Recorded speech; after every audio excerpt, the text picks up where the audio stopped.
a stool, a cheek, marmot Poirot, husband and wife. M. Hawke nodded, Hungarian embassy, and believe. A handsome couple. There are only 2 more lunchers to lunch. Poirot followed Traveller McQueen and his employer M. Ratchet, the latter facing Poirot face. For the second time, Poirot studied the unresponded face, proposed noting the false benevolence of brow to poise and benevolence brow. Hungarian embassy and presenting benevolence. Ella Poiled, married Poirot, husband and wife, and Book nodded. Hungarian embassy, I believe I said a handsome couple. There were only 2 more lunchers, Poirot fellow travelers, McQueen and his employer, Mr. Ratchet. The latter sat facing Poirot for the second time. Poirot studied the unpersoning face, nothing the full benevolence of brow and small cruel eyes. Doubtful and Book saw a change in her friend's expression. "It's your wild animal you look," he asked. Poirot nodded at his coffee he brought to him, and Book rose to his feet, having started before Poirot. He had finished some time ago. "I returned to my compartment," he said. "Come along presently and converse with me." With pleasure, doubtless, animal conversed. Doubtless, and Book saw a change in his friend's expression. Is your wild animal you look?" he asked. Poirot nodded. At his coffee was brought to him, and Bruce rose to his feet, having started before Poirot. He had finished some time ago. "I returned to my compartment. Come along presently and converse with me." "With pleasure." Poirot slipped his face, ordered a liqueur. The attendant was passing from table to table to fix the box of money, accepting payment of bills, to accept an elderly lady voice, shrill and plaintive. "My daughter said they took off food tickets. Ticket, you will have no trouble." "No trouble at all. That isn't so.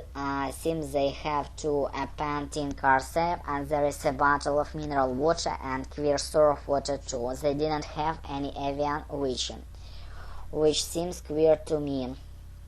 Liqueur, plaintive, % queer." Poirot sipped his coffee and ordered a liqueur. The attendant was passing from table to table with his box of money, accepting payment for bills. The elderly American lady voice rose shrill and plaintive. "My daughter said, take a book of food tickets and you'll have no trouble at all. No, it isn't so. It seems they have to have a 10% and sip.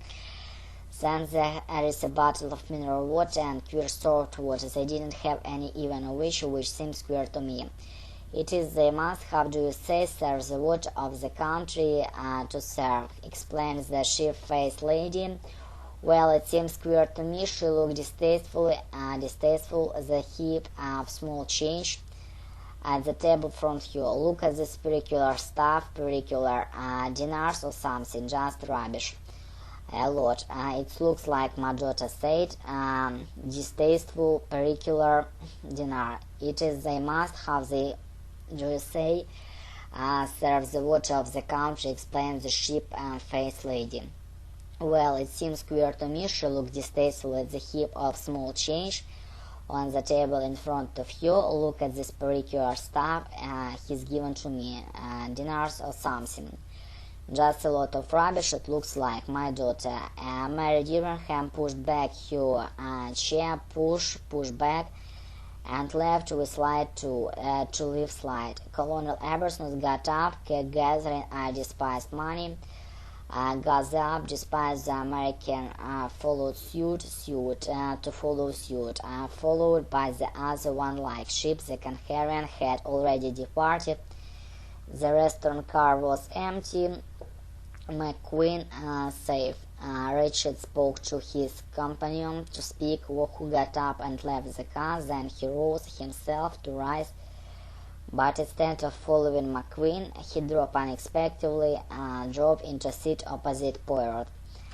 Mary Debenham pushed back her chair and left with slight bow to the other two. Colonel Arbuthnot got up and followed her, gathering up, despised money. The American woman followed suit by the other one like sheep. The Hungarian had already departed. The restaurant cart was empty save for Poirot, Ratchet, and McQueen. Ratchet spoke to his companion, who got up and left the car. Then he rose himself, but instead of following McQueen, he dropped unexpectedly into a seat opposite Poirot. "You can oblige me with a light." His voice was soft, faintly nasal. "My name is Rachel."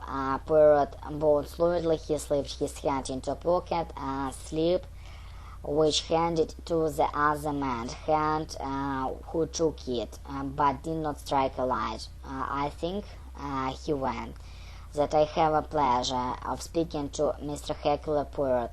"Is it so?" Poirot bowed again. "You have been correctly informed, Monseigneur." "Oblige, matchbox, pleasure." "Can you oblige me a light?" he said. His voice was soft, faintly nasal. "My name is Rachel." Poirot bowed slightly. He slipped his hand in his pocket and produced a matchbook, which he handed to the other man, who took it but did not strike a light. "I think," I went on, "and I have a pleasure of speaking to Hercule Poirot. Is that so?" Poirot bowed again. "You have been correctly informed, Monseigneur." Репетитор по скайпу, Smart Teacher Studio.